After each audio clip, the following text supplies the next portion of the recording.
Cerita diawali dengan memperlihatkan seorang pria bernama Roderick Elmheim, yang berdiri di puncak sebuah bukit penuh dengan mayat, di mana seluruh tubuhnya memancarkan aura pembantaian yang pekat. Pandangannya tertuju ke hamparan salju putih di kejauhan, lalu ia mengenali sosok yang berdiri di belakangnya sebagai Ash.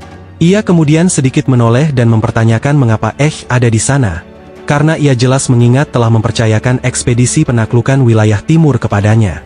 Sambil menggenggam lengannya yang terluka, wajahnya berlumuran darah, pria bernama Ash itu pun menjawab dengan amarah yang nyaris tak tertahan, bahwa dirinya datang hanya untuk satu tujuan, yaitu membunuhnya. Begitu kata-kata itu terucap, mata Roderick menyala dengan cahaya merah darah saat ia menatap balik Ash.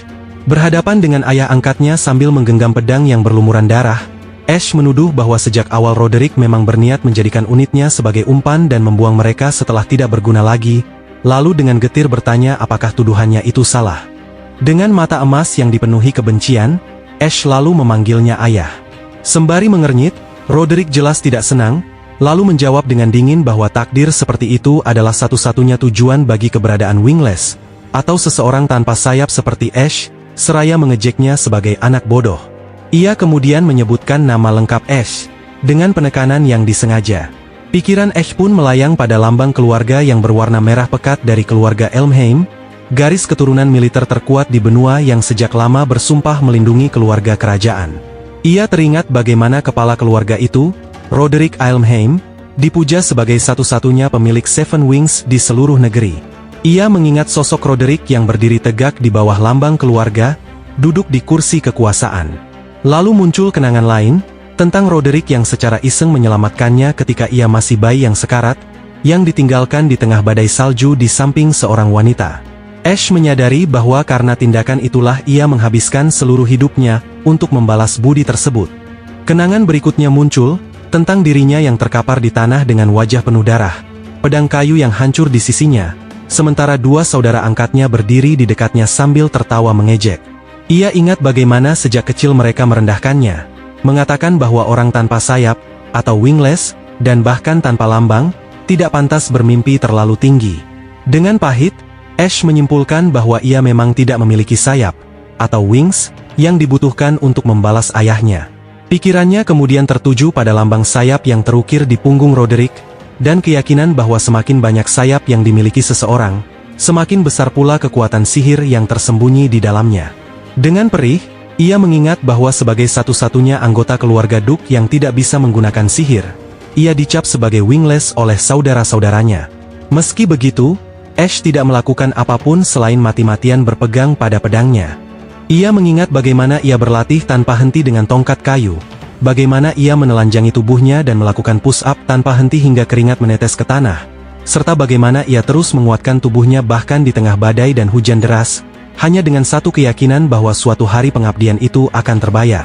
Keyakinan itulah yang membawanya ke medan perang saat ini, tempat ia bertarung bersama dua saudaranya di hutan bersalju. Ia teringat bersembunyi di balik sebuah pohon, mengamati sekitar dengan waspada, hingga ketiganya dikejutkan oleh kemunculan tiba-tiba pasukan musuh dalam jumlah besar, sehingga seseorang berteriak tak percaya bahwa mereka telah disergap. Kembali ke masa kini, Ash bertanya pada Roderick, mengatakan bahwa ia telah mengikuti dan mempercayainya sampai detik ini, lalu menuntut jawaban apakah pengkhianatan inilah balasan yang ia terima. Roderick pun menatapnya dengan mata merah darah, memandang Ash tak lebih dari seekor serangga, lalu menjawab bahwa alat semata seperti Ash tidak berhak memiliki harapan, dan memerintahkannya pergi karena merusak pemandangan. Mendengar kata-kata kejam itu, Ash hanya bisa terdiam. Lalu tanpa ragu, ia menerjang ke depan dengan pedangnya, masih memanggil Roderick sebagai ayah. Dengan mata emas yang memancarkan niat membunuh, ia mengayunkan pedangnya, mengakui dengan pahit kebodohannya sendiri karena telah mempercayainya. Ia mengerahkan seluruh sisa tenaganya dalam satu tebasan itu, menyesali bahwa mempercayai Roderick adalah kesalahan terbesarnya. Namun, serangan itu hanya meninggalkan goresan dangkal di kerah pakaian Roderick, membuat Roderick mencibir dengan hina. Pada saat itu, dua saudara Ash menggunakan sihir untuk memunculkan rantai merah darah yang mengikat tubuh Ash sepenuhnya. Mata mereka bersinar dengan kesenangan kejam ketika mereka mengayunkan pedang, memutuskan satu lengan dan satu kaki Ash. Terikat dan diserang dari segala arah, Ash memuntahkan seteguk darah. Saat ia jatuh tersungkur ke salju dengan wajah terlebih dahulu, kakak tertuanya mengejek bahwa Ash masih saja tidak memahami posisinya, menyeringai bahwa seorang wingless memang ditakdirkan berakhir seperti itu. Berdiri di sisi Roderick, saudara kedua menambahkan bahwa orang seperti Ash paling cocok merangkak di tanah. Sementara itu, dengan sisa tangan yang masih ada, Ash mengepalkannya, tubuhnya gemetar oleh amarah. Lalu dengan lemah bertanya mengapa ia pernah dipungut jika pada akhirnya hanya akan dibuang. Roderick kemudian berjongkok di depannya, dan dengan dingin mengatakan agar Ash tidak besar kepala, karena sejak awal ia tidak pernah memiliki kegunaan apapun bagi dirinya. Menarik rambut Ash dan memaksa kepalanya terangkat, Roderick mengungkapkan dengan gigi terkatup, bahwa yang benar-benar penting adalah kekuatan Seven Wings yang bersemayam di dalam tubuh Ash. Kebingungan, Ash bertanya apa maksudnya dengan Seven Wings. Roderick pun melepaskannya dan dengan nada mengejek menjawab bahwa ibu Ash benar-benar berguna. Sambil membalikkan badan, ia menambahkan bahwa wanita itu telah melahirkan benih seperti Ash semata-mata demi dirinya. Saat punggung Roderick perlahan menghilang di kejauhan, Ash dengan putus asa meraih ke depan dan memohon agar ia menunggu, menuntut penjelasan atas semua itu. Sementara itu, dua saudaranya mengangkat pedang tinggi-tinggi, niat membunuh meluap, sementara Ash terus memohon jawaban. Setelah waktu yang tak bisa ditentukan, penglihatan Ash mengabur, dan ia hanya menyadari sebuah tangan tergeletak di genangan darah, merasakan dingin yang menusuk.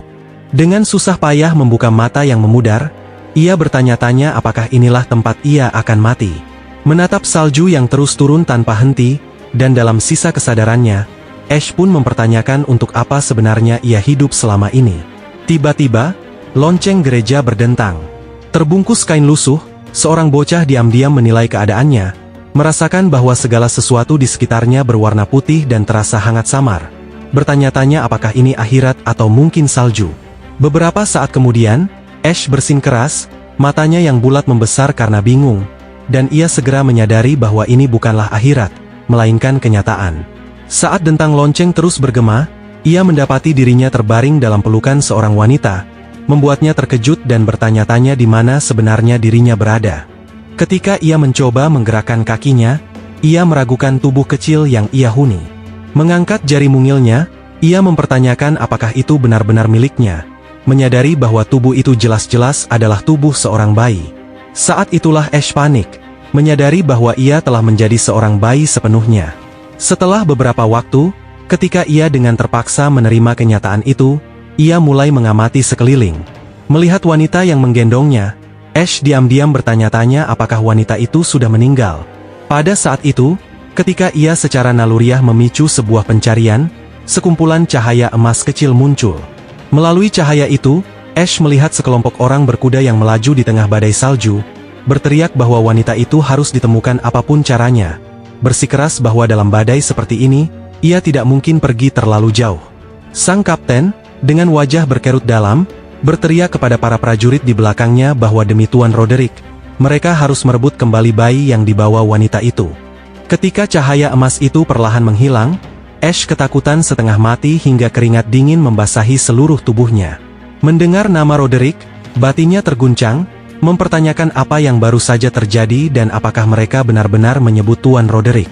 Dengan rasa ngeri, ia menyadari bahwa pria itu sedang mengejar bayi tersebut, dan segera mengaitkannya dengan dirinya sendiri, bertanya-tanya apakah merekalah yang mencarinya.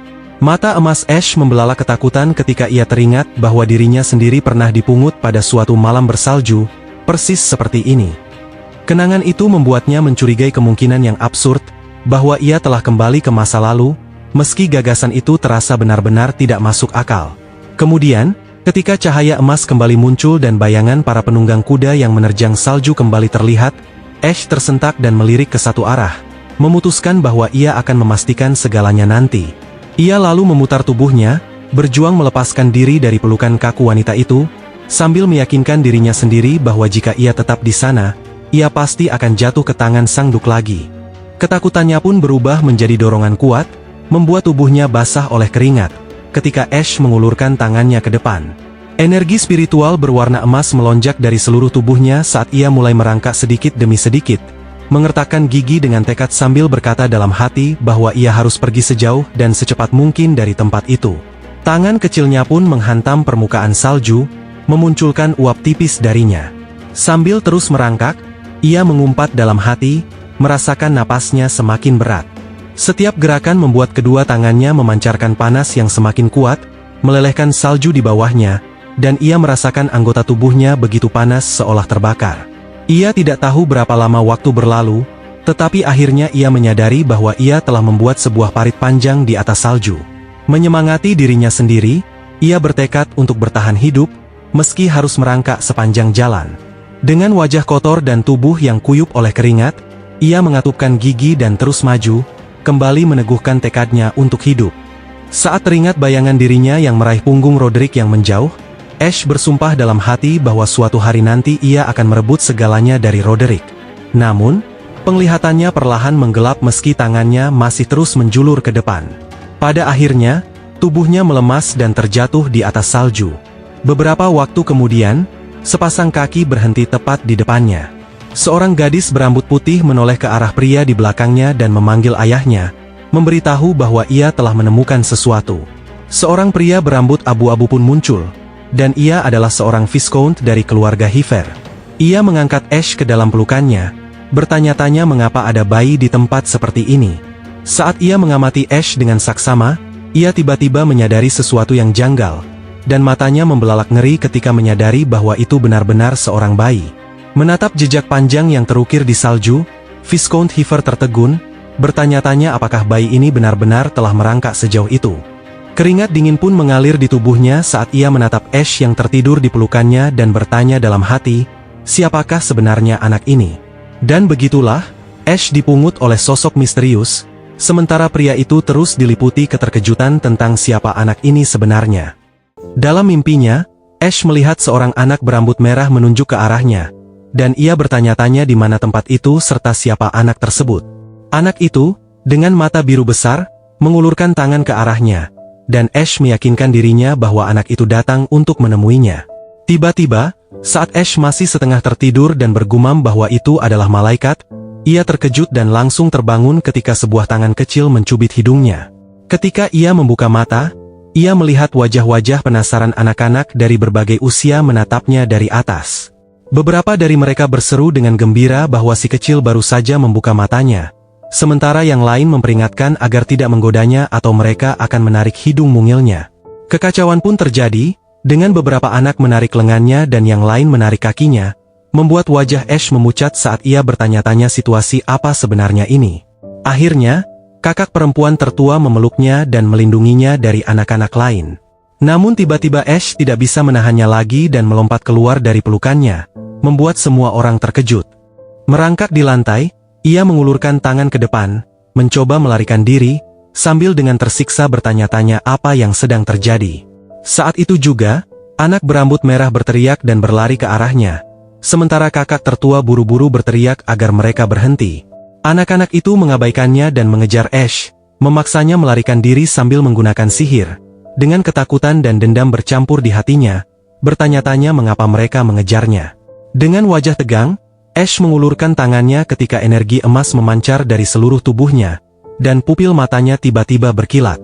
Sebuah ledakan memekakkan telinga terjadi, dan Ash menembus langit-langit lalu melesat ke udara, bertanya dalam hati apakah ia sedang terbang dan menyadari bahwa itu adalah kekuatan sihir. Namun, karena tak mampu mengendalikan kekuatannya, ia pun mulai jatuh. Melihat atap mendekat dalam jarak jangkauan tangan, Ash mengibaskan anggota tubuhnya dengan panik, menyadari bahwa ia tidak bisa mengendalikannya dan bahwa ia sedang jatuh. Tak berdaya, ia memejamkan mata erat-erat dan pasrah pada takdirnya. Namun, ketika rasa sakit tak kunjung datang, ia membuka mata dengan hati-hati dan mendapati dirinya berada dalam pelukan seorang pria. Pria itu berkomentar bahwa Ash baru saja jatuh dari langit, dan bahwa ia benar-benar anak yang aneh. Mengenali pria itu, Ash langsung berkeringat dingin dan panik dalam hati saat menyadari siapa dia. Melihat raut wajahnya yang tegas, Ash yakin bahwa pria itu adalah Viscount Hiver, saudara kandung dari Duke Roderick. Mengingat rumah tempat ia berada sekarang, Ash diliputi kebingungan, bertanya-tanya apakah ini mungkin rumah Elmheim yang lain. Ia teringat bahwa pria itu adalah Hiver Elmheim, kepala keluarga Viscount, salah satu cabang dari garis keturunan Elmheim. Membayangkan dua pedang emas yang saling beradu, Ash meninjau kembali pengetahuannya tentang Viscount Hiver, mengingat bahwa ia pernah berdiri berdampingan dengan saudaranya, Roderick, sebagai dua pilar yang dipercaya untuk melindungi keluarga kerajaan. Namun, Ash juga ingat bahwa Viscount Heifer yang ia kenal telah tewas dalam perang saudara, dan kematiannya menyebabkan potret keluarga itu hancur seiring runtuhnya keluarga bangsawan tersebut. Menatap tangannya yang kecil di masa kini, Ash menjadi yakin bahwa ia benar-benar telah kembali ke masa lalu. Namun, ia segera memegangi dahinya dengan tak percaya dan meratapi dalam hati, bahwa ia mencoba melarikan diri dari rumah sang Duk, hanya untuk dipungut oleh saudaranya sendiri. Ash kemudian tersentak ketika istri Viscount Heifer menyentuh pipinya dengan ekspresi penuh iba, dan bertanya apakah sihir anak itu mengamuk hingga membuatnya terbang. Ia lalu mendengar Viscount Heifer mengiyakan, mengatakan bahwa tampaknya memang begitu, dan bahwa sejak awal ia tahu anak ini bukan bayi biasa. Alih-alih merasa takut, sang Viscountess justru menatap Ash dengan tatapan yang semakin lembut. Ia kemudian memeluknya lebih erat, dan meyakinkannya bahwa itu pasti sangat menakutkan, dan bahwa sekarang ia sudah aman. Terkejut oleh kehangatan itu, Ash membelalakan mata dan menatapnya, sementara Viscount Heifer tersenyum lembut dari samping. Tiba-tiba, sang Viscount mengulurkan tangannya ke arah Ash, dan menyatakan bahwa anak itu memiliki kekuatan yang tak terbayangkan. Ia kemudian mengangkat bagian belakang pakaian Ash, dan menjelaskan bahwa tanda di punggungnya adalah bukti dari kekuatan tersebut. Melalui cermin di depannya, Ash melihat tanda merah di punggungnya dan terkejut dalam hati ketika mengenalinya sebagai Seven Wings. Melihatnya dengan jelas, keringat dingin langsung mengalir di wajahnya, bertanya-tanya mengapa tanda itu ada pada dirinya. Mendadak, wajahnya mengeras dan ia menyadari kebenaran dengan panik. Ia lalu mengingat adegan di kehidupan sebelumnya, ketika Roderick mencengkeram rambutnya dan menyatakan bahwa yang mereka butuhkan adalah kekuatan Seven Wings yang bersemayam di dalam dirinya, dan ia akhirnya mengerti. Pada saat yang sama, ia teringat bayangan Roderick yang mencengkeram kerah tubuhnya saat ia masih bayi dan menariknya keluar dari tumpukan salju, membawa tubuh kecil Ash di bawah lengannya tanpa sedikit pun rasa sayang. Saat semua ingatan itu menyatu, amarah Ash membara. Ia menyadari bahwa pria itu memungutnya hanya untuk merebut kekuatan Seven Wings tersebut, dan dengan getir mencibir dalam hati betapa ironisnya seseorang menyebutnya tak bersayap, atau wingless, setelah merampas sayap itu sendiri dan masih berani bersikap seolah benar. Tiba-tiba, Lady Heifer, sang Viscountess, mengangkat kepalanya dengan wajah cemas, dan bertanya pada suaminya apa yang harus mereka lakukan dengan anak itu. Sementara Viscount Heifer hanya terdiam, mengernyit sambil berpikir. Di sisi lain, Ash ikut mengernyit, merasakan kegelisahan karena menyadari situasinya buruk. Mengepalkan tangan kecilnya erat-erat, ia bertekad bahwa dirinya tidak boleh membiarkan kekuatan itu jatuh ke tangan keluarga Elmheim, karena kekuatan itu dibutuhkannya untuk membalas dendam. Tak terduga, Viscount Heifer menyatakan bahwa ia akan mengangkat anak itu sebagai putranya, dan kata-kata itu membuat Ash terpaku tak percaya. Sang Viscount kemudian mengulurkan tangannya dan dengan lembut menepuk kepala Ash, mengatakan bahwa anak itu masih seekor anak burung yang bahkan belum bisa terbang sendiri. Ash melihat dua pasang mata yang penuh kelembutan menatapnya, sementara sang Viscount dengan tegas menyatakan bahwa sampai hari ketika anak itu memilih untuk terbang dengan kehendaknya sendiri, ia akan bertanggung jawab untuk membesarkannya.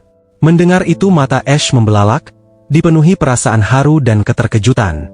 Tiba-tiba, suara benturan keras terdengar ketika dua gadis terjatuh masuk ke dalam ruangan dengan wajah lebih dulu. Melihat kelima anaknya muncul, Viscount Heifer bertanya apakah mereka berdua telah menguping. Mendengar itu, sang putri sulung pun buru-buru duduk dan dengan gugup berkata bahwa mereka hanya mengkhawatirkan bayi itu. Tak lama kemudian, seorang gadis kecil berambut merah berlari masuk sambil menggendong seorang bayi, dan memanggil Viscountess sebagai ibu. Mengabaikan bayi yang mendorong wajahnya, ia menatap Ash dengan rasa ingin tahu di pelukan ibunya dan bertanya siapa nama anak itu. Sang Viscountess pun memejamkan mata dan tersenyum lembut, berkata bahwa ia akan memikirkannya. Ia lalu mengangkat Ash ke arah jendela yang disinari cahaya bulan perak, dan mengumumkan bahwa namanya adalah Aster, menjelaskan bahwa itu adalah nama bintang baru yang lahir di keluarga mereka. Setelah itu, waktu pun berlalu dengan cepat. 10 tahun kemudian, di sebuah villa mewah, para prajurit berdiri berbaris rapi di depan gerbang untuk menyambut sebuah kereta yang tiba di sana. Seorang pelayan membungkuk hormat kepada pria yang turun, dan berkata dengan sopan, bahwa mereka telah menantikan kedatangan Tuan Heifer. Saat sang Viscount melangkah pergi, seorang anak laki-laki turun dari kereta di belakangnya. Aster pun muncul dengan pedang tergantung di pinggangnya, dan berdiri dengan tegak, sementara seorang wanita berambut merah terlihat di belakangnya. Ia lalu menoleh, dan dengan sopan mengulurkan tangan untuk membantu seorang gadis berambut merah itu turun, mengingatkannya agar berhati-hati dan memanggilnya kakak Alvin. Gadis berambut merah yang dulu pernah mencubit hidung Aster kini telah tumbuh menjadi seorang gadis muda yang cantik, dan ia tersenyum sambil mengucapkan terima kasih. Aster pun memandangi saudara bungsunya dengan penuh sayang saat ia berjalan lebih dulu, lalu mengikutinya. Kemudian, sambil membayangkan seseorang mengayunkan pedang dan melepaskan energi emas menyerupai kilat, Aster menjelaskan bahwa Sword Dance Assembly, atau pertemuan tari pedang, adalah acara sosial tahunan yang diadakan oleh keluarga Duke di bawah naungan Elmheim. Ia kemudian membayangkan seorang gadis menampilkan tarian pedang, menciptakan lintasan pedang berbentuk busur yang menyala, dan melanjutkan bahwa itu adalah perkumpulan sosial bagi martial arts keluarga-keluarga bangsawan.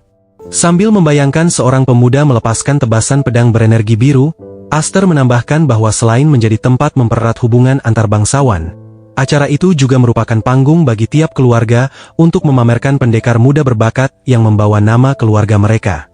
Setelah itu, Aster dan Alvin mengikuti Viscount Heifer masuk ke dalam villa. Saat mereka lewat, kerumunan di sekitar berbisik bahwa keluarga Viscount datang lagi hanya untuk mempermalukan diri sendiri karena gagal melahirkan pewaris, menambahkan bahwa mereka mendengar keluarga itu mengadopsi seorang tak dikenal dari antah berantah. Tatapan merah penuh ejekan terus diarahkan pada mereka, mengejek sampai kapan mereka akan terus menyeret nama Elmheim ke lumpur, dan menodai keluarga tersebut. Namun Aster terus melangkah, mengabaikan cibiran yang ditujukan padanya, sementara beberapa orang berkomentar bahwa dialah bocah yang dimaksud. Di sampingnya, Alvin berbicara dengan kesal untuk menenangkannya, menyuruhnya agar tidak memikirkannya. Namun tangan Alvin yang mengepal dan gemetar menunjukkan betapa marahnya ia, sambil memperingatkan bahwa di tempat seperti itu, begitu seseorang yang menunjukkan kelemahan, semuanya akan berakhir. Di waktu yang sama, Aster pun menyadari kemarahan Alvin, dan melirik tangannya yang gemetar. Tiba-tiba, Viscount Heifer yang berjalan di depan berbicara, dan menarik perhatian Aster, mengatakan bahwa inilah posisi keluarga Viscount saat ini. Ia kemudian berbalik dan berdiri di depan gerbang, mengatakan bahwa ia ingin Aster melihat semua ini. Aster pun hanya berdiri diam mendengarkan, saat sang Viscount bertanya apakah ia kecewa. Namun, dengan mata yang menyala, Aster tersenyum dan menjawab bahwa ia tidak kecewa, dan bahwa dinginnya sikap seperti itu justru sangat cocok baginya. Mendengar jawaban itu, Viscount Heifer tertawa lepas, dan berkata bahwa itu sungguh melegakan. Kemudian, Aster tiba-tiba teringat bayangan dirinya yang kalah di kehidupan sebelumnya, dan memikirkan bahwa dulu, sebagai noda bagi keluarga Elmheim, ia membuat debut terburuk yang mungkin di kalangan bangsawan. Itu adalah sebuah tempat yang penuh kenangan pahit. Kini, sambil menggenggam pedang di pinggangnya, Aster berpikir dengan yakin bahwa setelah kekuatan Seven Wings kembali padanya, situasinya telah berbeda. Mata dinginnya melirik ke suatu arah, ke jendela bercahaya di lantai tengah sebuah bangunan. Ternyata, dua putra Roderick berdiri di sana, menatap keluar dengan wajah angkuh, sementara Aster mendongak dan mengernyit. Ia kemudian dengan mantap mengikuti ayah angkatnya masuk ke dalam gedung, mengatakan pada dirinya sendiri bahwa inilah saatnya untuk memulai. Dengan mata emas yang penuh tekad, Aster menarik sudut bibirnya membentuk senyum tipis, dan menyatakan bahwa ia akan memulai dengan debut bangsawan yang gemilang. Sementara itu di atas arena, percikan api beterbangan diiringi suara benturan keras bertubi-tubi, karena konon pernah ada sebuah era ketika para ksatria menguasai dunia. Seorang pendekar muda menggenggam gagang pedangnya dengan kedua tangan, dan meski wajahnya terluka, ia tetap mengertakkan gigi dan melancarkan serangan sekali lagi. Lawannya, yang kondisinya tak kalah parah, membalas dengan tekad yang sama, karena diyakini bahwa seorang ksatria harus memiliki kekuatan sekaligus keanggunan. Ketika pedang mereka beradu keras, kerumunan di sekeliling bersorak riuh, menyatakan bahwa kekuatan adalah makna dari ilmu pedang. Anak laki-laki berambut coklat itu akhirnya menghantam pedang lawannya dengan kuat hingga terhempas, memaksanya mundur dan menghindar, sementara orang-orang berseru bahwa keanggunan berarti ketenaran. Kedua bocah itu lalu kembali saling menerjang, masing-masing membawa tekad untuk menjatuhkan yang lain, ketika orang-orang mengatakan bahwa ada satu hal yang membuktikan seorang ksatria memiliki keduanya. Tiba-tiba, sebuah lambang sayap berwarna biru muncul di punggung tangan bocah berambut coklat itu. Ia pun mengayunkan pedangnya yang dipenuhi energi dan menebas ke arah lawannya, dan menghancurkan pedang anak itu. Pada saat yang sama, lawannya membelalakan mata dengan keterkejutan dan terpaku tak percaya saat ia kalah dalam pertandingan. Bocah berambut coklat itu kemudian mengangkat pedangnya tinggi-tinggi dan menerima sorakan gemuruh dari penonton, sementara diumumkan bahwa simbol tertinggi dari segalanya adalah lambang sayap, atau wings, yang kini bersinar terang di punggung tangannya. Sementara itu dari lantai atas, Alvin menutup telinganya dengan tangan dan berkomentar bahwa tempat itu masih sama gilanya seperti biasa. Memikirkan dua adik perempuannya di rumah, ia berkata bahwa tak heran Furen dan Flare tidak mau datang. Sementara itu di sampingnya, ekspresi Aster menggelap oleh kesedihan saat ia teringat tawa ejekan di kehidupan sebelumnya. Saat itu, ia sama seperti bocah yang kalah tadi, dengan pedang hancur dan kepala tertunduk di hadapan kakak angkatnya. Saat ia tenggelam dalam pikirannya, tiba-tiba Alvin mendekat dan memanggil Aster, bertanya apakah ia gugup karena ini adalah festival tari pedang pertamanya. Mendengar itu, Aster pun tersenyum cerah dan menyangkalnya, berkata bahwa dirinya sungguh tidak gugup, meski dalam hati ia merasa bahwa suasana itu sangat menjijikkan. Mendengar itu, Alvin menatapnya dengan curiga. Pada saat itu, Viscount Heifer mengumumkan bahwa ia akan pergi sebentar untuk menghadiri pertemuan, dan meminta Aster untuk menjaga Alvin. Hal itu langsung membuat Alvin memprotes dengan kesal, mengatakan bahwa ia jauh lebih mampu daripada Aster. Sementara Aster hanya membalas dengan senyum tak berdaya dan berkomentar bahwa kakaknya terlalu ceroboh. Viscount Heifer kemudian menepuk bahu Aster, dan sambil tersenyum menyarankan agar ia memanfaatkan kesempatan itu untuk berkenalan dengan anak-anak seusianya. Namun, ketika melewati Aster, ia merendahkan suaranya, dan memperingatkan dengan serius agar ia tidak membiarkan siapapun mengetahui rahasia Seven Wings-nya. Melihat Viscount Heifer berjalan pergi, Aster berpikir bahwa meski itulah yang dikatakannya, tatapan-tatapan permusuhan penuh niat jahat dari segala arah membuatnya meragukan hal itu. Menggaruk kepalanya santai, ia bertanya dalam hati bagaimana dirinya seharusnya membangun hubungan jika sikap permusuhan itu begitu terang-terangan. Tiba-tiba, Aster melirik ke suatu arah. Melihatnya pergi, Alvin pun memanggil dengan bingung, bertanya kemana ia akan pergi. Namun, tanpa menoleh, Aster menjawab singkat bahwa ia akan mencari teman. Pada saat yang sama, di sebuah area privat tempat dua putra Roderick duduk di bangku panjang, banyak bangsawan muda mengelilingi mereka. Ketika Aster mendekat, anak berambut merah segera mengangkat gelas anggurnya dan dengan kasar menuntut untuk tahu siapa dirinya. Namun Aster tidak menjilat ataupun merendahkan diri, melainkan menyapanya dengan sopan, mengatakan bahwa senang bertemu dengan kakak iparnya, Dalis. Ia lalu tersenyum cerah dan memperkenalkan diri sebagai Aster Ilmheim, menambahkan bahwa ia adalah adik mereka. Dalis hanya mengernyit, ketika Aster melanjutkan bahwa ia melihatnya dari luar dan datang untuk menyapa. Duduk di sampingnya, anak lain menunjuk Aster dan mengejek, memberitahu Dalis bahwa Aster adalah anak adopsi yang dipungut keluarga Viscount. Seketika, Dalis menyibakkan rambutnya ke belakang dan tertawa mengejek, berkata bahwa sekarang ia mengerti, lalu dengan sindiran tajam menambahkan bahwa itu menjelaskan bagaimana Aster bisa dengan tidak tahu malu menyandang nama Elmheim. Kemudian, mengingat saat-saat terakhir kehidupannya yang lalu, Aster teringat bahwa Dalis dan Grion adalah dua pewaris sah dari keluarga Elmheim, dan mereka adalah orang-orang yang telah membunuhnya di kehidupan sebelumnya. Ia mengatupkan bibir, merenung bahwa dulu mereka tampak begitu menakutkan. Namun kini mereka hanya terlihat seperti anak-anak yang berpura-pura dewasa, duduk dikelilingi bangsawan muda lainnya.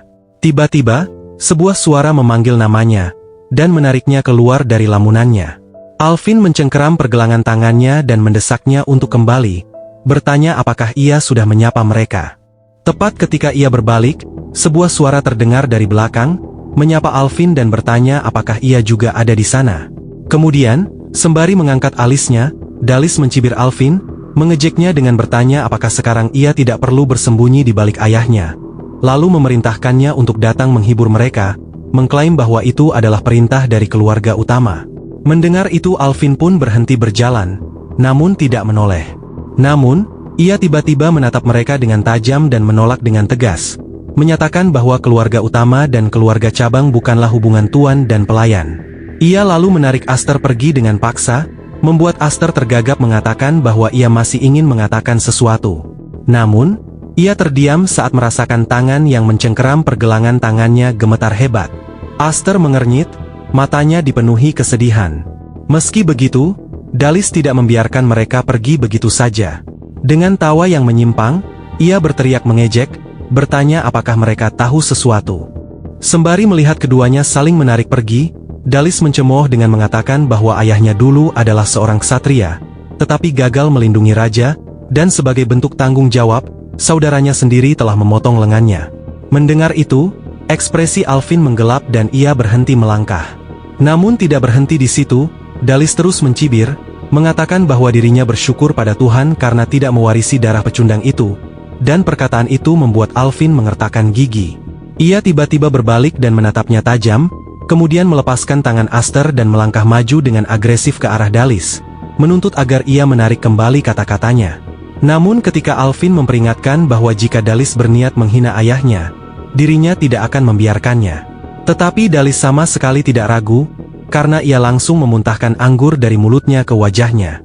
Kemudian, saat melihat anggur itu menetes menyusuri tubuh Alvin, Dalis menatapnya dengan penuh penghinaan, dan berkata bahwa yang ditinggalkan ayahnya hanyalah putri-putri tak berguna yang bahkan tidak bisa mewarisi gelar apapun. Ia juga menambahkan, bahwa dirinya yakin ayahnya pasti sangat kecewa padanya. Dalis lalu mengarahkan gelas anggur kosongnya ke arah Alvin dengan sikap meremehkan, sambil berkata bahwa tempat ini bukanlah aula dansa.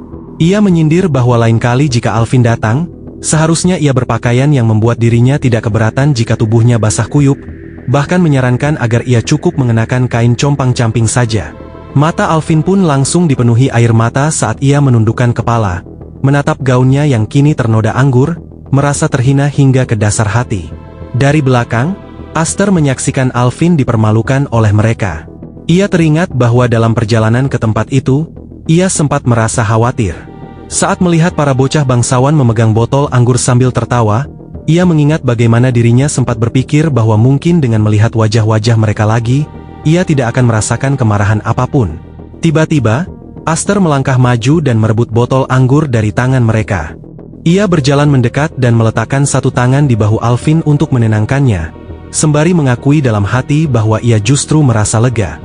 Aster kemudian melemparkan botol itu ke arah sepupunya sambil memanggil nama Dalis.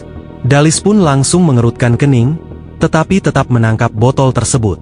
Pada saat yang sama, Aster mengayunkan pedangnya dan membelah botol itu menjadi dua, membuat cairan di dalamnya keluar ke segala arah.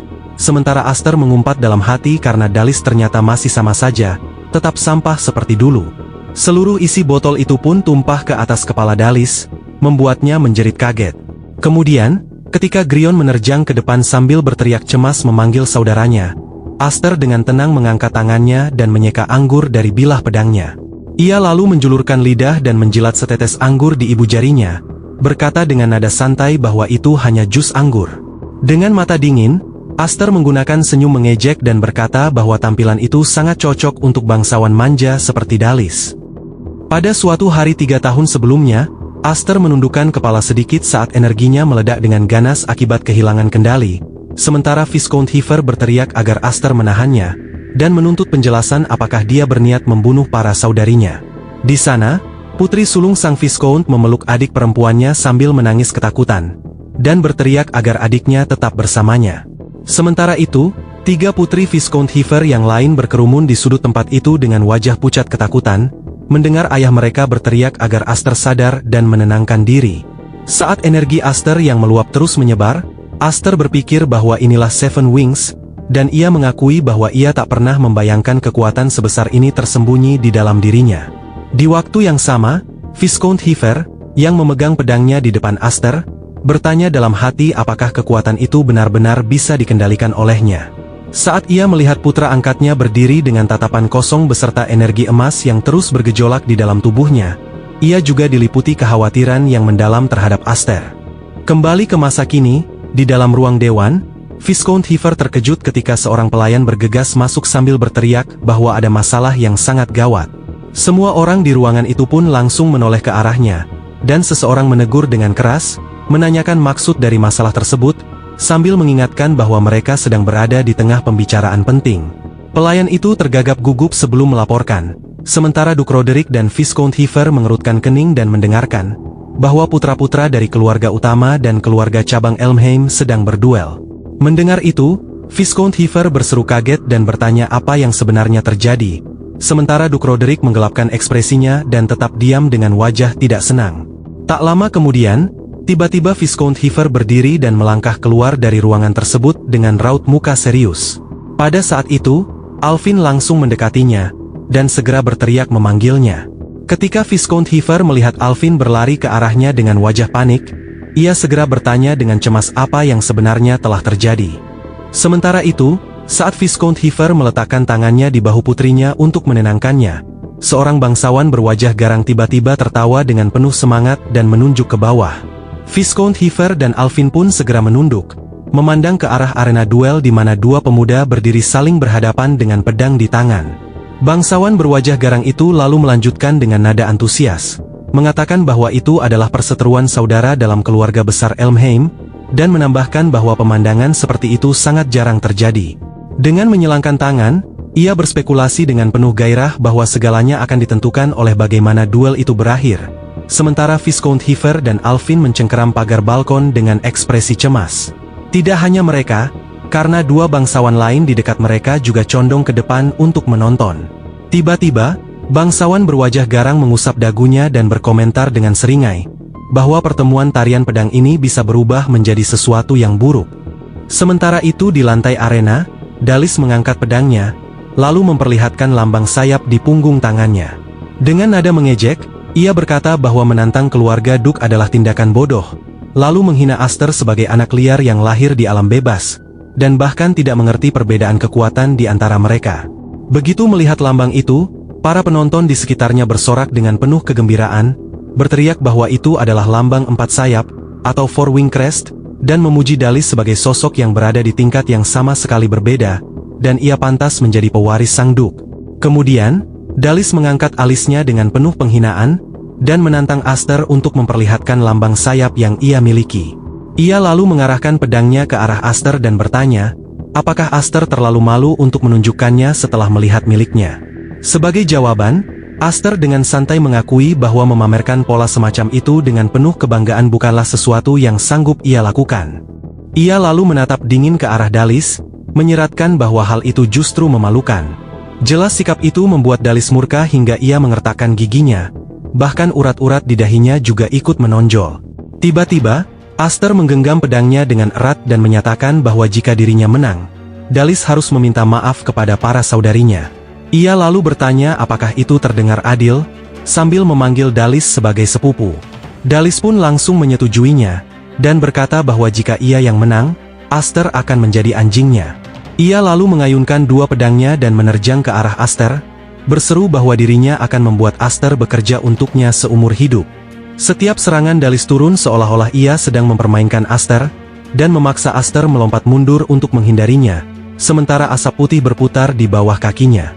Aster sempat melirik tangan yang memegang pedangnya, yang terlihat sedikit bergetar, namun ekspresinya tetap sama, tanpa perubahan sedikit pun. Di sisi lain, Dalis menyilangkan dua pedang kembarnya ke samping, melepaskan energi merah menyala, lalu tertawa jahat sambil menyatakan bahwa itulah kekuatan dari Four Wing Crest. Ia pun segera melancarkan rentetan serangan tanpa henti ke arah Aster. Sementara suara benturan senjata menggema keras di lantai arena. Menyaksikan dari atas, wajah Alvin memucat dan ia berteriak memanggil nama Aster dengan panik. Sementara itu, bangsawan garang yang melihat dominasi luar biasa putra Roderick justru semakin bersemangat, dan berkomentar bahwa teknik pedang Dalis muda masih belum matang. Ketika awan debu tebal menyelimuti kedua petarung di bawah dan hanya suara pedang yang saling beradu terdengar, ia mengagumi bahwa seburuk apapun teknik seseorang, mana yang melimpah dari Wing Crest mampu menutupi perbedaan tersebut. Ia kemudian membayangkan sebuah lilin yang menyala terang dan berkata bahwa jika mana satu sayap seperti nyala lilin, maka mana yang tersegel dalam 4 sayap benar-benar seperti sebuah ledakan. Melihat teknik brutal Dalis, ia menegaskan bahwa itu memang sebuah ledakan.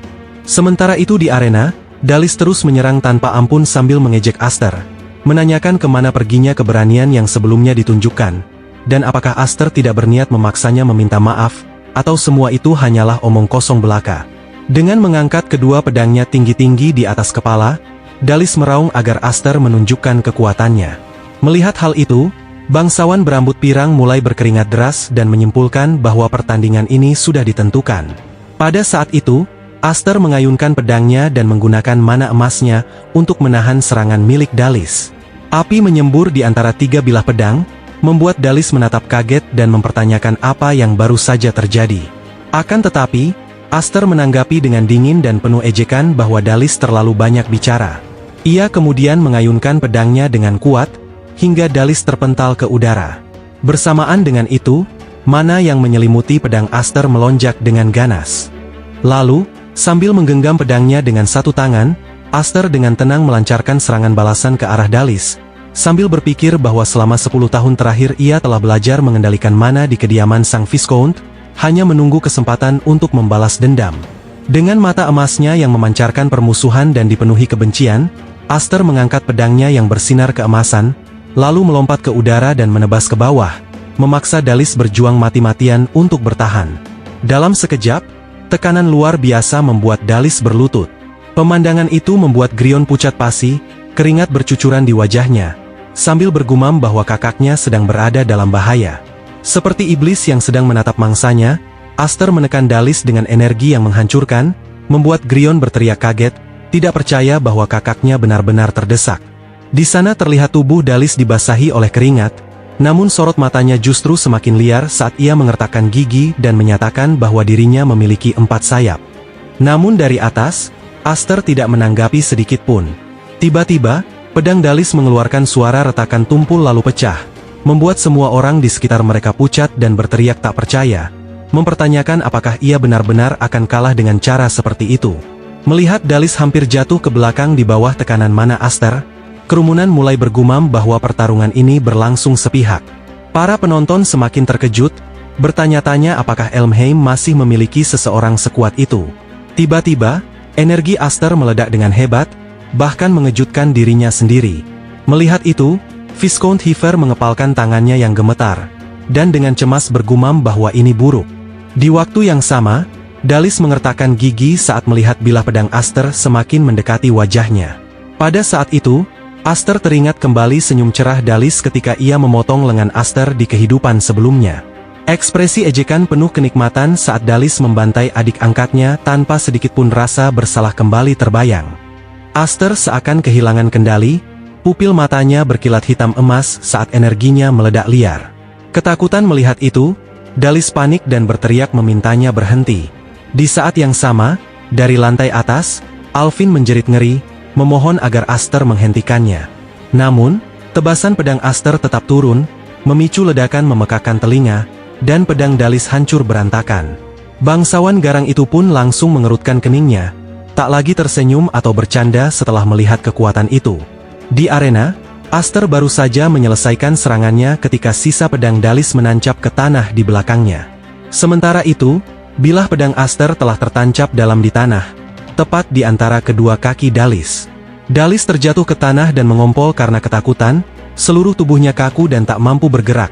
Sementara Aster mengatakan bahwa lain kali Dalis sebaiknya datang dengan mengenakan kain compang-camping, sesuatu yang tidak masalah jika basah, lalu dengan nada mengejek memanggilnya sepupu. Setelah itu, Aster dengan tenang menyarungkan pedangnya dan berpikir bahwa dirinya bukan lagi Ash yang tak bersayap. Di lantai atas, Alvin masih condong keluar dari balkon sambil menghela napas lega, sementara Viscount Heifer menahan bahunya dengan kuat agar ia mundur. Aster lalu menatap mereka, tersenyum, dan berpikir bahwa menyadari hal itu saja sudah cukup untuk menenangkan pikirannya sementara waktu. Tiba-tiba, pupil mata Aster melebar karena terkejut, karena ia merasakan niat membunuh yang sangat kuat memancar dari belakangnya. Ia pun segera menoleh dan panik dalam hati saat menyadari apa itu. Sesaat kemudian, ia melihat amarah membara dan haus darah yang memancar dari Duke Roderick, yang berdiri di tangga sambil memandang ke bawah tanpa berusaha menyembunyikan aura gelap seperti darah yang menyelubunginya. Dengan tatapan tajam membeku, tubuh Aster menegang dan dalam hatinya ia menyebut nama Roderick. Para penonton, melihat Dalis yang dikalahkan Aster di lantai arena, bergumam tak percaya bahwa putra bungsu keluarga Viscount benar-benar mampu menjatuhkan putra ketiga dari keluarga utama.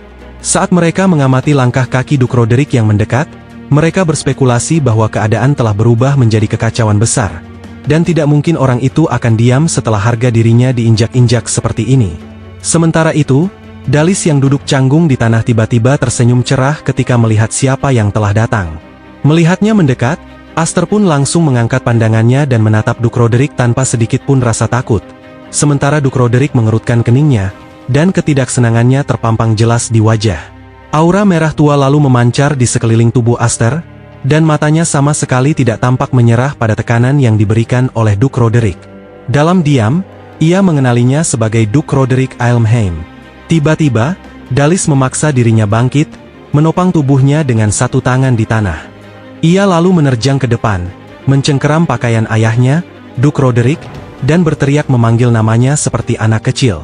Dengan jari gemetar, Dalis kemudian menunjuk ke arah Aster dan menuduhnya, terbata-bata mengatakan bahwa pria itulah bajingan yang berani menentang keluarga utama meski hanya darah campuran yang hina.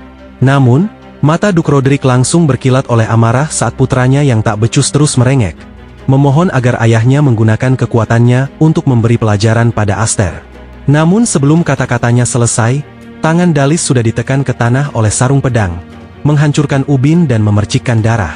Wajah Dalis memucat seketika, tubuhnya membeku saat menatap tangannya yang remuk.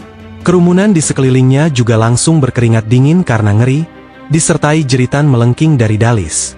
Di dekatnya, Grion membelalak, mulutnya ternganga karena ketakutan yang tak tertahankan. Sesaat kemudian, Duke Roderick mencengkeram gagang pedangnya dan menarik bilahnya, lalu dengan dingin menuntut alasan mengapa Dalis masih berani tersenyum ketika kalah duel, menyatakan bahwa ia baru saja menyeret nama keluarga ke lumpur, dan bahwa orang yang bahkan tak mampu membalas dendam sendiri tidak pantas memegang pedang. Melihat itu, Viscount Heifer berteriak memperingatkan Duke Roderick agar berhenti, tetapi Duke Roderick tetap mengangkat pedangnya dan mendesis bahwa orang seperti itu tidak berhak mengayunkan pedang. Suara tebasan tajam pun menggema di ruang yang mendadak sunyi. Dalis berkeringat dingin dan terpaku, mulutnya ternganga tanpa suara, sementara Duke Roderick mengerutkan kening, menatap ke bawah dengan mata merah penuh amarah. Saat melihat Aster menggunakan tubuhnya sendiri untuk melindungi Dalis, Duke Roderick pun menuntut penjelasan tentang apa yang sedang ia lakukan. Sambil memegangi kepalanya di tanah, Dalis melirik ke atas dan mendengar Aster menjawab bahwa sepupunya itu belum meminta maaf kepada saudarinya. Dengan tatapan teguh, Aster dengan tegas meminta Duke Roderick menunda hukuman Dalis sampai ia melakukannya, dan memanggilnya paman. Energi Duke Roderick pun bergejolak dan ia mencibir menghina, menyebut Aster hanya yatim piatu yang dipungut Heifer seperti yang ia dengar. Lalu mempertanyakan apakah Aster benar-benar mengira dirinya telah menjadi anggota keluarga Elmheim. Mengingat Viscount Heifer, Aster menyatakan dengan tegas bahwa ia adalah putra Viscount, dan meski tanpa ikatan darah, harga diri seorang ksatria dan tugas keluarga adalah sesuatu yang telah ia pelajari dari ayahnya. Mendengar itu, Duke Roderick melirik ke lantai 2 tempat adik dan keponakannya berdiri.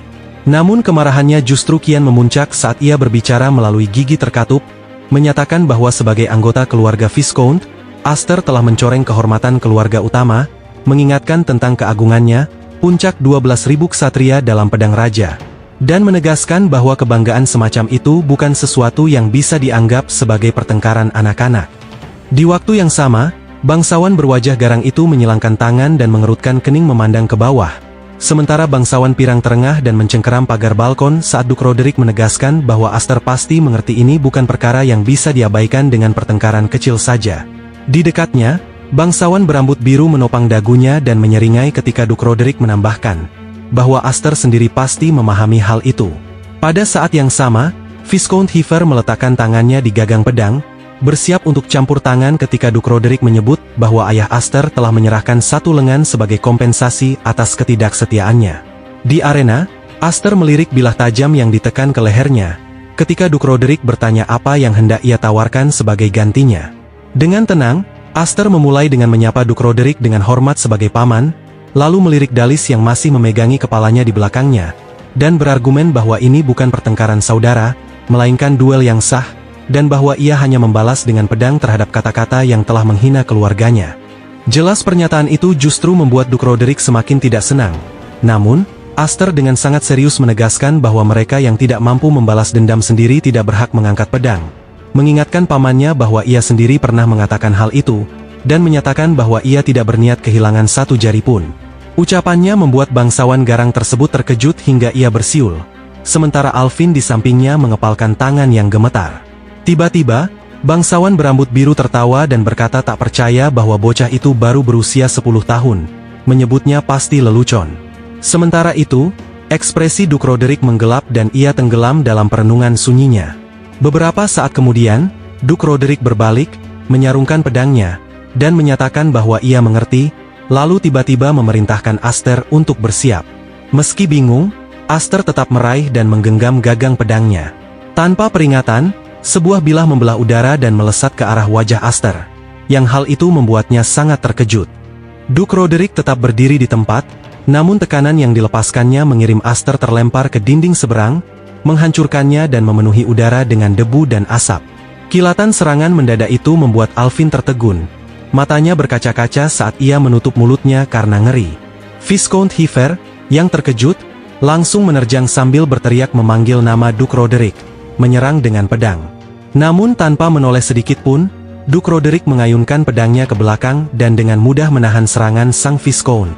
Viscount Heifer terhempas mundur, namun segera melompat turun dan mendarat di depan sang Duke. Ia lalu bergegas ke arah reruntuhan, memanggil dengan panik dan bertanya apakah Aster baik-baik saja. Namun yang pertama kali ia lihat hanyalah ujung pedang Aster yang tertancap kuat di tanah, dikelilingi puing-puing berserakan. Viscount Heifer berkeringat dingin, matanya membelalak dan mulutnya ternganga karena shock. Dari balik asap putih, Aster muncul dengan tubuh penuh debu, darah mengalir di wajahnya, namun sikap pedangnya tetap sempurna dan stabil. Tiba-tiba, mata emasnya bergetar, sementara Duke Roderick menatap tajam ke arah itu, sebelum berbalik dan pergi. Mengabaikan Aster dan ayahnya, Duke Roderick mengibaskan jubahnya dan melangkah pergi dengan suasana hati muram, sementara Dalis mengikuti di belakangnya sambil memegangi tangan yang terluka. Saat mereka menaiki tangga, Aster tiba-tiba roboh, mengejutkan Viscount Heifer, yang segera menangkap putranya dan dengan cemas memanggil namanya. Dengan wajah redup, Aster pun menjawab dengan senang, bahwa dirinya hanya menjaga Alvin, sesuai janji yang ayahnya berikan padanya. Mendengar itu, Viscount Heifer mengerutkan kening dengan tidak senang, dan menjawab dengan nada sedikit sindiran bahwa Aster memang luar biasa. Sementara itu, ketika Duke Roderick menaiki tangga menuju lantai 2, bangsawan berwajah garang melirik ke arahnya dan berkomentar bahwa tindakan sang Duke barusan terasa agak kekanak-kanakan. Mendengar itu Dalis langsung mengertakkan gigi menahan emosi saat bangsawan itu melanjutkan, menjelaskan bahwa jika bocah itu dibiarkan berbicara sesuka hati, maka keluarga utama akan jatuh sepenuhnya. Namun, ia menganggap jika itu adalah pertukaran yang adil. Mengingat tatapan tegas Aster ketika pedang Duke Roderick diarahkan ke lehernya, bangsawan garang itu merenung bahwa berhadapan langsung dengan Duke Roderick dan masih berani berdiri tegak lalu selamat bukanlah hal sepele, bahkan menyebut bocah itu sebagai bintang yang sedang naik daun. Sambil mengusap dagu dan menyipitkan mata dengan senyum tipis, ia menambahkan bahwa bagi bocah itu, atau Aster, kejadian tersebut adalah debut sosial terbaik yang bisa ia dapatkan. Sementara itu, bangsawan pirang menunjuk ke bawah dan mengeluh bahwa bocah itu benar-benar telah membuatnya ketakutan, mengakui bahwa ia sempat mengira Elmheim akan terbelah menjadi dua. Tiba-tiba, Duke Roderick menatap lurus ke depan dan menyatakan bahwa era pergolakan akan segera tiba, sebuah badai yang cukup ganas untuk membelah dunia menjadi 2 atau 3 bagian. Kembali ke lantai arena, Alvin berlari cemas ke arah Aster, sementara Aster sendiri hanya tersenyum cerah seolah tidak terjadi apa-apa. Beberapa waktu kemudian, terlihat langit tampak cerah dan sinar matahari menyebar hangat di tanah milik Viscount Heifer. Sementara para ksatria berkeringat deras dan menatap ke depan dengan keterkejutan. Di lapangan latihan, tampak Aster yang sedang melancarkan serangan, memukul pedang kayu lawannya hingga terlepas dan membuatnya terhempas ke tanah. Meski tubuhnya penuh debu, lawannya menyipitkan mata dan memujinya, mengatakan bahwa penampilan Aster sungguh luar biasa, lalu dengan hormat memanggilnya Tuan Muda Aster. Di luar lapangan, para penonton terus berdecak kagum, mengatakan bahwa kemampuan Aster luar biasa dan mengerikan, mengingat usianya baru 10 tahun. Mereka berkomentar bahwa sejak kembali dari pertemuan tari pedang, latihannya menjadi jauh lebih keras, menduga bahwa peristiwa itu pasti menjadi motivasi besar baginya. Mereka juga menyebut pernah mendengar bahwa Aster telah mengalahkan putra ketiga dari Duke Roderick di pertemuan tersebut. Sambil menyaksikannya berlatih dengan serius, mereka terus berceloteh, mengatakan bahwa keluarga utama telah lama meremehkan mereka, dan pencapaian Aster setidaknya merupakan kisah yang menyegarkan. Sementara Aster terus menerjang ke depan, ia merenung bahwa di pertemuan tari pedang ia telah menunjukkan kekuatan dan keberadaannya dengan cukup baik. Ia meyakinkan dirinya bahwa hal itu seharusnya membungkam mereka yang mengejek keluarga Viscount sebagai aib bagi Elmheim. Namun, ia juga mengakui dalam hati bahwa rintangan sebenarnya masihlah keluarga utama Elmheim. Ia sadar bahwa dirinya ingin melihat sejauh mana kekuatan sejati mereka. Dengan tekad di matanya, ia menebas lawannya hingga pria itu berkeringat dingin. Sementara Aster berpikir bahwa ia memang ingin menguji dirinya lebih jauh di panggung itu. Namun tiba-tiba, kenangan pertarungan putus asa melawan Duke Roderick kembali muncul di benaknya. Ia mengerutkan kening, tatapannya mengeras, dan dalam hati mengeluh bahwa dengan levelnya saat ini, ia belum mampu mengalahkannya. Sambil menggenggam pedang kayu erat-erat, Aster menerjang lagi, merenungkan bahwa Wing Crest hanyalah penanda tingkat kekuatan sihir tersembunyi seseorang. Saat merasakan energi dari tanda sayap di punggungnya, ia menyalahkan dirinya sendiri, berpikir bahwa sihir bawaan hanyalah harta yang terbuang jika tidak mampu dikuasai. Karena hal itu ia menyesali bahwa dirinya masih belum bisa menarik keluar kekuatan Seven Wings-nya. Membayangkan energi emas raksasa meledak dari tubuhnya, ia merindukan saat di mana ia tidak perlu lagi khawatir kehilangan kendali dan bisa menguji kekuatan Seven Wings sepuasnya. Tiba-tiba, pedang kayunya berayun dengan dahsyat, dan dalam satu tebasan, Aster menjatuhkan lawan lainnya. Mata emasnya bersinar terang saat ia berputar tajam, dan satu pedang kayu lagi terjatuh ke tanah. Melihat lebih dari selusin lawan latihan sudah tergeletak di tanah dengan senjata berserakan, ia berteriak, menantang apakah masih ada yang ingin bertarung. Pada saat itu, ia tersentak ketika seseorang berkomentar bahwa ia kembali memaksakan diri. Alvin, mengenakan pakaian latihan, mendekat sambil tersenyum dan berkata bahwa Aster jelas tidak memahami arti menahan diri, lalu menambahkan bahwa ayah mereka memanggilnya. Melihatnya, Aster menghampiri dan bertanya apakah ayah mereka memang memanggilnya, lalu mengatakan bahwa ia mengerti dan akan segera pergi. Saat melewati Alvin, ia tiba-tiba mengomentari pakaiannya, membuat Alvin menoleh dengan bingung dan bertanya apa maksudnya. Aster lalu mengamatinya dari ujung kepala hingga kaki, dan berkata bahwa jarang sekali melihatnya mengenakan pakaian seperti itu, mengingatkannya bahwa dulu ia pernah bilang tidak menyukainya karena tidak lucu. Mendengar itu, Alvin mengangkat bahu dan menjelaskan bahwa keseimbangan penting dalam segala hal, menambahkan bahwa melihat Aster membuatnya sadar bahwa ia juga tidak bisa terus berada di tempat yang sama. Ia lalu mengarahkan pedangnya ke Aster, dan dengan senyum cerah penuh tantangan mengatakan, bahwa setelah Aster kembali, ia harus menghabiskan banyak waktu bersamanya. Melihat itu Aster tersenyum bahagia, dan mengangkat kedua tangan tanda menyerah, memintanya agar tidak terlalu keras padanya. Beberapa waktu kemudian, Aster terlihat mengetuk pintu sebuah ruangan. Setelah masuk dan berhadapan dengan Viscount Heifer, ia menyampaikan salam dengan sopan. Viscount Heifer pun menoleh kepadanya ketika Aster bertanya apakah ayahnya ingin menemuinya, dan Viscount Heifer segera menyuruhnya untuk duduk. Mendengar itu, Aster pun duduk dengan patuh di hadapan sang Viscount. Viscount Heifer kemudian memejamkan mata dan berbicara dengan nada serius, berkata bahwa sudah 10 tahun sejak mereka menyambutnya ke dalam rumah ini. Lalu tiba-tiba ia meletakkan sebuah benda di atas meja, dan mengakui bahwa awalnya ia berniat menunggu sampai Aster sedikit lebih dewasa. Melihat cincin dengan batu rubi besar di depannya, Aster bertanya dengan bingung apa itu. Viscount Heifer pun menatapnya lurus dan menjawab, bahwa itu adalah bukti untuk calon kepala keluarga berikutnya, menyebut nama Aster secara langsung. Ia kemudian mengejutkan Aster dengan melanjutkan bahwa ia ingin Aster mewarisi keluarga Viscount. Ia pun menambahkan bahwa Aster sendiri sudah tahu bahwa keluarga Viscount berada dalam posisi yang sangat rapuh. Sambil menatap hamparan wilayah yang luas di bawah cahaya senja, ia menjelaskan bahwa bagaimanapun juga mereka masih merupakan keluarga cabang yang membawa nama Elmheim, seberapapun cacatnya itu. Sebagai para bangsawan yang dipercaya menjaga wilayah, ada banyak hal yang harus mereka lindungi. Sebagai salah satu dari 5 pemimpin, ia menambahkan dengan nada muram bahwa ia tidak bisa membiarkan posisi kepala keluarga berikutnya kosong selamanya. Mendengar itu, Aster tiba-tiba menyela dan bertanya apakah kedua kakak perempuannya setuju dengan keputusan tersebut. Viscount Heifer pun sedikit menundukkan kepala dan menjawab, bahwa kakak-kakak Aster yang sedang berada di Akademi Ksatria akan kembali dalam 3 hari, dan saat itu ia berencana untuk berbicara dengan semua orang sekali lagi. Memikirkan 2 kakak perempuannya, Aster bertanya dalam hati apakah kakak Malva dan kakak Kudo akan benar-benar kembali. Ia lalu tersenyum dan berkata bahwa jika memang begitu, mereka pasti tidak akan senang dengan keputusan itu, terutama kakak Kudo yang pasti akan murka. Ia menambahkan bahwa kakaknya itu membencinya hanya karena ia terlahir sebagai laki-laki, dan karena dirinya juga dianugerahi Seven Wings. Setelah itu, Aster berdiri dan menolak tawaran tersebut. Dengan wajah tanpa emosi, Aster menjelaskan bahwa ia bahkan belum bisa mengendalikan sihirnya sendiri, dan bahwa ia masih bocah kekanak-kanakan yang hampir saja membunuh kakaknya sendiri.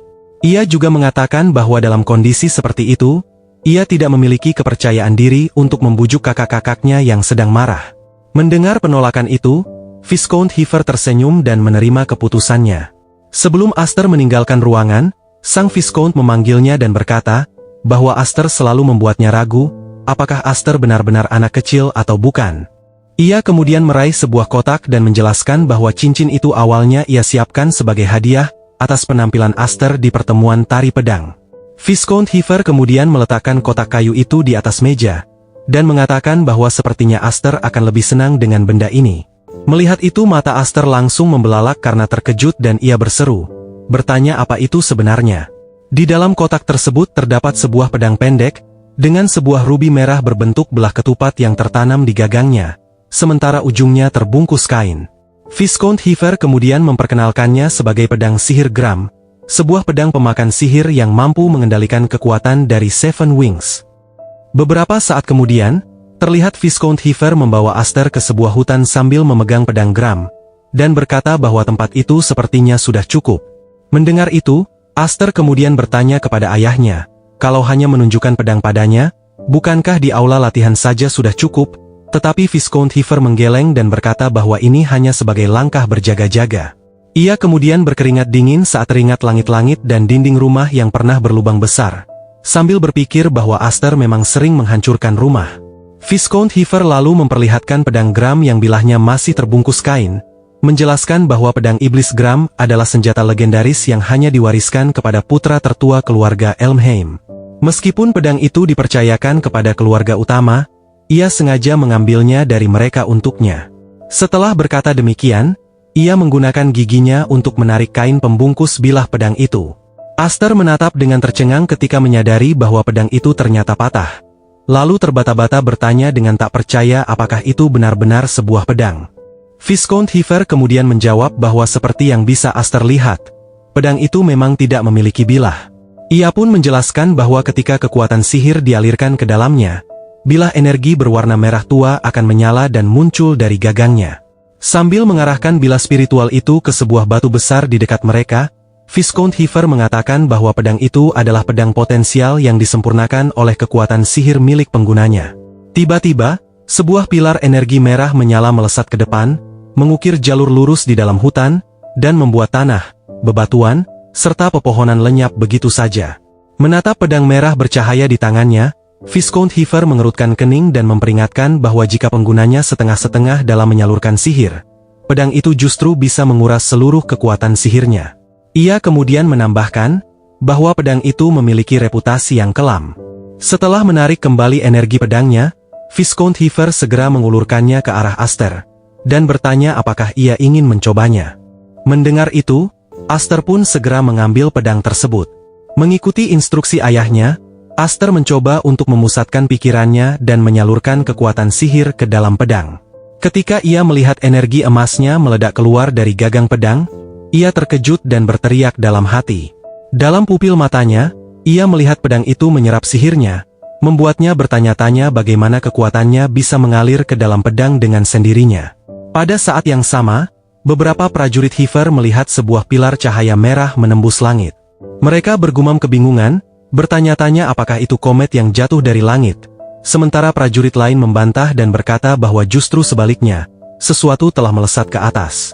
Ketika cahaya itu tiba-tiba menghilang dan mereka masih terus berspekulasi, Alvin bertanya apa yang mereka maksud dengan sesuatu, lalu menghela napas dan bergumam bahwa itu pasti ulah Aster. Sementara itu, Aster duduk bersandar pada sebuah pohon, menggenggam pedang Gram yang kini kehabisan energi dengan kedua tangannya, sambil tertawa canggung dan berkata bahwa pedang itu benar-benar luar biasa. Namun, Viscount Heifer menatap ke langit dengan wajah terkejut, dan mulai berkata bahwa yang benar-benar luar biasa bukanlah pedangnya. Ia mengagumi bagaimana awan-awan terbelah membentuk pusaran, dan mengatakan bahwa yang luar biasa itu adalah kekuatan Aster. Aster pun kembali menjadi serius dan ikut menatap ke atas, saat ayahnya menjelaskan bahwa sepanjang sejarah yang tercatat dalam garis keturunan Elmheim, belum pernah ada seseorang yang memiliki lambang Seven Wings. Berdiri di hadapan Aster, Viscount Heifer menyatakan bahwa jika Aster mampu menguasai kekuatan itu sepenuhnya, suatu hari nanti ia akan menjadi pendekar pedang yang jauh melampaui dirinya yang memiliki 6 sayap, bahkan melampaui Duke Roderick. Mengingat ayah angkatnya yang kejam di kehidupan sebelumnya, Aster mengerutkan kening dan memikirkan kemungkinan untuk melampauinya. Setelah itu, Viscount Heifer memperingatkan bahwa kekuatan yang terlalu besar pasti akan melahirkan konflik. Mengingat tanda sayap di punggung Aster, ia menambahkan bahwa jika kabar Seven Wings-nya diketahui, semua orang pasti akan iri, atau bahkan sampai membencinya. Bahkan, mungkin ada yang berusaha memanfaatkannya, dan ada pula yang ingin menyingkirkannya sebagai ancaman. Viscount Heifer kemudian mengulurkan tangannya ke arah Aster dan berkata bahwa pada saat itu tiba, Aster tidak boleh menyesali atas kekuatannya. Dengan tatapan tegas, ia mendorong Aster untuk tumbuh kuat mulai sekarang selagi masih bisa. Aster pun segera menggenggam tangan ayahnya dan bertekad dalam hati bahwa ia tidak akan menjalani kehidupan menyedihkan seperti kehidupan lamanya. Dengan mata penuh tekad, ia mengucapkan terima kasih kepada ayahnya, dan menyatakan bahwa ia akan menguasai kekuatan Seven Wings sekaligus pedang itu. 3 hari kemudian, Viscountess berdiri di samping suaminya bersama Alvin, tersenyum hangat saat menyambut 2 putri sulung yang akhirnya kembali ke rumah. Di sana, Kudo berdiri tegak seperti sedang menjalankan perintah militer, dan dengan suara lantang menyatakan bahwa Kudo yang tidak berguna telah kembali ke rumah. Setelah itu, ia berdeham dan mengubah sikapnya. Matanya menyipit membentuk senyum cerah. Lalu ia membuka kedua lengannya dengan penuh semangat dan mengajak adik-adik perempuannya yang menggemaskan untuk memeluk kakak tercinta mereka. Begitu kata-kata itu terucap, Furen dan Flare berlari menghampiri dan dengan gembira memeluk Malva, menyambutnya pulang, membuatnya terkejut sekaligus bahagia. Tiba-tiba, Viscountess bertanya dengan bingung mengapa mereka tidak memeluk kakak Kudo. Mendengar itu, sambil masih memeluk Malva, Furen dan Flare menoleh dan cemberut, menjelaskan bahwa itu karena kakak Kudo selalu mengacak-acak rambut mereka. Mendengar alasan itu, Kudo tampak terkejut, menyilangkan lengannya, memalingkan wajah, lalu bersikeras bahwa tidak mungkin dirinya yang telah menguasai jalan kesatria dengan sempurna melakukan hal yang tidak anggun seperti itu. Saat itu juga, Kudo menyadari keberadaan Alvin yang berdiri di samping. Ia pun langsung bergegas menghampirinya, memeluk Alvin dengan erat, dan memujinya sambil bertanya apakah Alvin sudah menjadi anak baik. Kepalanya ditekan dan rambutnya diacak-acak, Alvin berusaha mendorong tangan Kudo sambil mengeluh kenapa ia datang ke arahnya. Namun Kudo tidak melepaskannya, membuat Alvin dengan kesal menyuruhnya berhenti. Sementara itu, ketika Malva memperhatikan keempat orang itu, ia tiba-tiba menyadari bahwa Aster tidak ada dan bertanya ke mana perginya. Viscount Heifer pun langsung berkeringat dingin dan terbata-bata menjawab, bahwa jika yang ia maksud adalah Aster. Namun, ucapannya menggantung sampai di situ saja. Tatapan Kudo pun menjadi penuh pertimbangan sebelum ia melirik ke arah ayahnya. Sementara itu, di hutan belakang rumah, ledakan energi dahsyat menggema. Asap putih berputar-putar di sekitar Aster, sementara energi terus memancar dari pedangnya. Tubuhnya basah oleh keringat, napasnya terengah-engah, dan ia mendecakkan lidah dengan frustasi, mengakui bahwa itu masih belum berhasil. Menggenggam erat pedang Gram, ia bergumam bahwa dirinya memang bisa membentuk pedang dengan sihir, tetapi menekannya saja sudah menjadi batas kemampuannya. Menatap gundukan tanah di kejauhan yang telah berlubang besar, Aster bertanya-tanya bagaimana ayahnya bisa melakukannya dengan begitu mudah. Tiba-tiba, Kudo mendekat dan menyelanya, berkomentar dengan nada geli tentang betapa mencoloknya hal itu. Mendengar itu Aster pun segera menarik kembali energi dari pedangnya, lalu menoleh ke arahnya, dan menyapa bahwa ia telah kembali, memanggilnya kakak Kudo, sementara Kudo langsung menegurnya karena bahkan tidak muncul untuk menyambut kakaknya yang baru pulang. Ia lalu mengangkat alisnya, dan mengejek bahwa sikapnya itu sungguh dingin. Kudo kemudian melontarkan rentetan keluhan, bertanya apakah mereka bahkan tidak layak untuk diperhatikan, atau apakah itu karena Aster merasa dirinya istimewa. Ia juga mengatakan bahwa dirinya telah mendengar semua yang terjadi di upacara tari pedang, dan bahkan di Akademi Ksatria pun semua orang membicarakannya, menyimpulkan bahwa ayah mereka pasti sangat bangga. Kata-kata itu sedikit membuat Aster gentar, sehingga ia buru-buru mengalihkan topik dengan mengatakan bahwa sebaliknya, ia mendengar Kudo telah unggul dalam banyak misi meski masih berstatus train. Menatap lambang emas di dada Kudo, ia menambahkan bahwa hanya dialah yang menerima medali Ksatria kehormatan tahun itu, Ordo Platinum. Mendengar itu, Kudo meletakkan tangan di pinggang, menyipitkan mata, dan menjawab dengan penuh percaya diri bahwa tentu saja, karena jika tidak, ia tidak akan bisa mewarisi posisi ayah mereka, dan Aster yang mendengar itu langsung terdiam tanpa kata. Tiba-tiba, Kudo menatap tajam dan menyatakan bahwa ia mendengar Aster juga menolak tawaran ayah mereka untuk menjadi penerus demi dirinya. Dalam benaknya, Aster mengerutkan kening dengan kesal, bertanya-tanya apakah kakaknya itu bermaksud melindunginya, menyadari bahwa ayah mereka telah memberitahunya, dan menganggap semua itu merepotkan. Namun secara terbuka, ia menjelaskan bahwa itu bukan niatnya, dan ia hanya merasa belum memiliki kualifikasi untuk saat ini. Mendengar penjelasan itu, Kudo pun terdiam. Setelah beberapa saat, ia melangkah maju dan berbicara jujur, dan sambil memegang pedangnya dengan erat, ia bertanya kepada Aster, bahwa ia dan ayah mereka pasti tahu tentang mimpinya, membuat wajah Aster pucat dan setetes keringat mengalir di pipinya. Sesaat kemudian, Kudo menghantamkan pedangnya dengan keras ke batang pohon, membuat pohon besar itu roboh dan meluncur ke arah Aster. Melihat itu Aster pun segera melompat menghindar, dan sembari meluncur di tanah ia berteriak kaget sambil bertanya mengapa ia tiba-tiba menyerangnya. Dari kejauhan, Kudo menjawab dengan tenang bahwa sudah lama berlalu, dan kini kakak perempuannya akan mengujinya. Menyampirkan pedang di bahunya, ia tersenyum cerah dan menantangnya, menyatakan bahwa serangan berikutnya akan dirinya lakukan dengan sungguh-sungguh. Melihat itu, Aster berkeringat dingin dan memintanya menunggu, memperingatkan bahwa pedangnya masih belum sempurna. Namun Kudo mengangkat alis dan menegurnya, bertanya apakah ia bisa menggunakan alasan yang sama saat menghadapi musuh di medan perang. Kata-kata itu membuat Aster bingung, mengulang kata musuh dengan ragu. Kudo, yang telah merendahkan satu lutut dan mengambil sikap latihan dengan satu tangan terangkat ke depan, mengingatkannya bahwa seorang ksatria harus selalu menganggap dirinya berada di medan perang, dan memperingatkan bahwa jika Aster terlalu menahan diri, ia mungkin akan menghancurkannya. Sesaat kemudian, ia melompat maju dan menghilang dari tempatnya, membuat Aster terkejut, menyadari bahwa ini bukan main-main, sementara ia sendiri nyaris tak sanggup mengendalikan sihirnya. Pada saat yang sama, Aster menyadari bahwa Kudo telah lebih dulu mengayunkan pedangnya ke arahnya. Ia pun segera menyalurkan energi ke dalam pedang Gram, berkata dalam hati bahwa dirinya tidak punya pilihan lain, karena jika ia tidak bertindak serius, kakaknya pasti akan membunuhnya. Pada saat yang sama, Kudo dengan ekspresi penuh kegirangan mengayunkan pedangnya ke arah kepala Aster. Bilahnya diselimuti energi biru yang tajam. Seketika itu pula Aster menyadari bahwa kakaknya benar-benar berniat membunuhnya. Tanpa ragu lagi, ia mengangkat pedang Gram dan menahannya, menyiapkan diri untuk menerima serangan tersebut.